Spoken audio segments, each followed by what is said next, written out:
Маусым айының соңында Жетісу өңірінде құлпынай жинау науқаны қызады. Осы кезеңде нарыққа балғын өнім көптеп түсіп, бағасы да тұтынушылар үшін қолжетімді болады. Алайда сапалы әрі мол өнім алу үшін егін алқабында күнделікті күтім мен тынымсыз еңбек қажет. Соңғы жылдары өңірде құлпынай шаруашылығы қарқынды дамып, егіс алқаптары мен өнім көлемі де ұлғаюда. Науқанның биылғы барысы қалай? Құлпынай шаруашылығының тыныс-тіршілігі жайлы келесі сюжетте.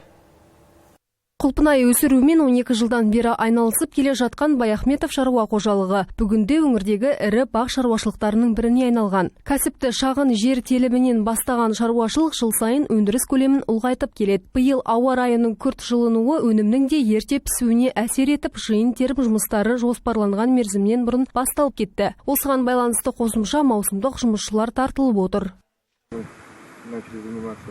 Біз алғаш рет бұл іспен 5 жыл бұрын 2014 жылы айналыса бастадық. Италиядан көшеттер әкелдік, құлпынай егуді қолға алуды шештік. 3-ші жыл қатарынан көшет салып келеміз. 2 гектар жерге отырғыздық. Қазір 1 гектар жерге егіп жатырмыз. Алдағы уақытта тағы 2 гектар жерге жоспарлап отырмыз. Көшетіміз дайын, дамып, көбейіп жатырмыз.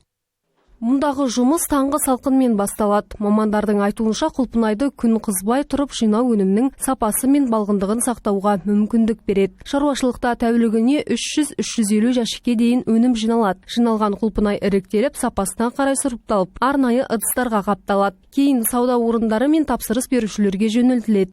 Биыл 3-ші жыл істеп келе жатырмын. Біздің басшымыз Руслан осы кісінің несімен, осында бригадир, қалауымда 12 адам істейді. Тор кезінде 20-25 адам істейді. Біздің қазір бірінші немізді бітіп, екінші неге дайындық жасап жатырмыз. 6-да келеміз, сағат 12-ден 1-ге дейін обед, 1-ден 3-ге дейін, қазір өзімізді кетіміз бере үйге.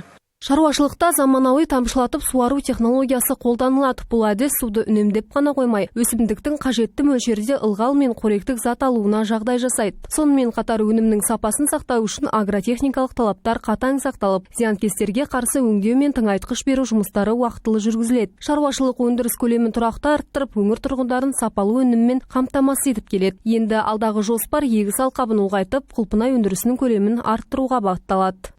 Нұрай Базархан, Аяужан Болатқызы, Ғабит Қабдырахман, Жетісу телеарнасы.